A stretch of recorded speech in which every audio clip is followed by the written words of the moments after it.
city person with a knowledge of how Libor works and an understanding of other such scandals, could you define the difference between making a market and rigging a market? So in essence, making a market is allowing people who want to buy and sell a particular instrument to do that. And we all know that the buying and the selling price will be a little bit different. There are many reasons for that, but in essence, it is to fund the liquidity activities of those that are making the market, that are providing those services. Because if you sell something to somebody, let's say you own 100 shares of Barclays, and you sell that to somebody in the market, what they will then try and do is then sell on those shares to somebody else who wants to buy them on the other side. They don't want to be holding those shares in perpetuity because Barclays shares may go up or down, you know, who knows.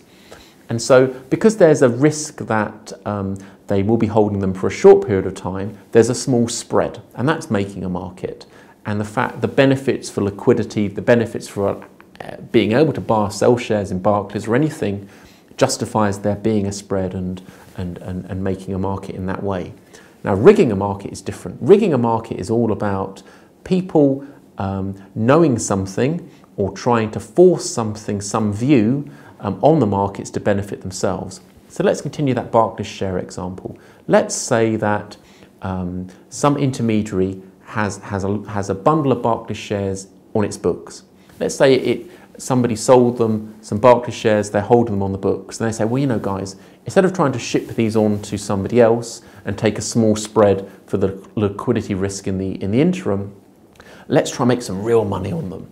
So what we're going to do is we're going to start saying some whispers in order to push up shares of Barclays, and then we'll quietly sell them to somebody else. That's rigging a market. And unfortunately, does that happen?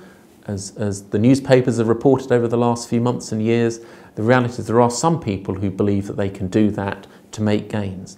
And you know, let's face it, if you're holding 1 million shares of Barclays and you move the price up a penny, there is a short-term profit in that. You could, if you do that enough times a day or a week, you could make a difference, and you could argue at a certain level, well, is it harming anybody? Well, of course it's harming somebody, because it's giving false signals to that market mechanism.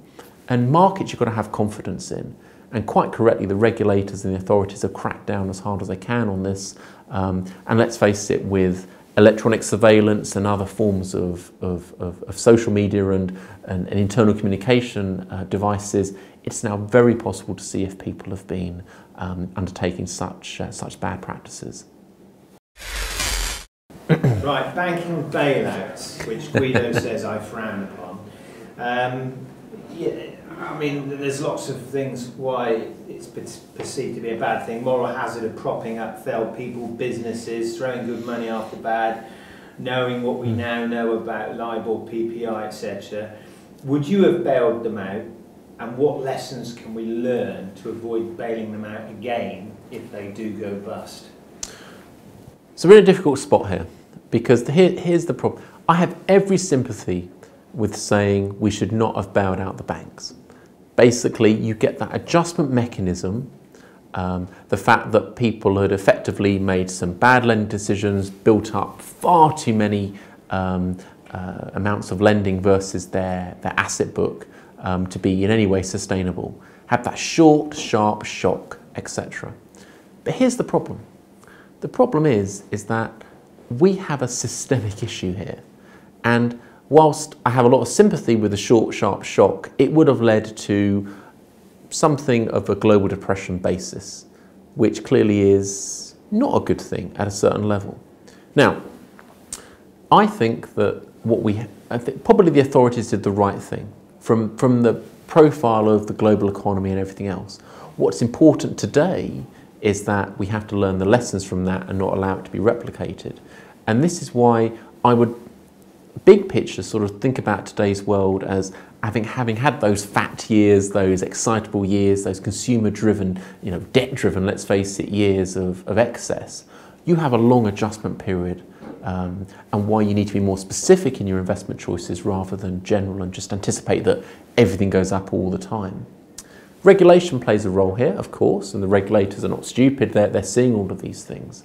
But actually, I think everything from both a country perspective, from a management team perspective, and also an individual perspective, you have to have one thing in mind, and that is debt needs to be repaid. That's the most important lesson you can learn. So are the banks doing the right thing? The answer, broadly speaking, is yes. They are learning that they need to have a less extreme balance sheet, and that's good. Are individuals learning that as well? Yes, they are. They're learning that you can't just keep on going on a debt-funded binge and hope that everything's going to be okay. Are governments learning that? Well, evidence there is a bit more mixed because, let's face it, government deficits are generally still going up, and that worries me hugely. So really, I would say we did the right thing in bailing out the banks. We're doing the right, or companies are doing the right thing in terms of getting their balance sheets in order a bit more.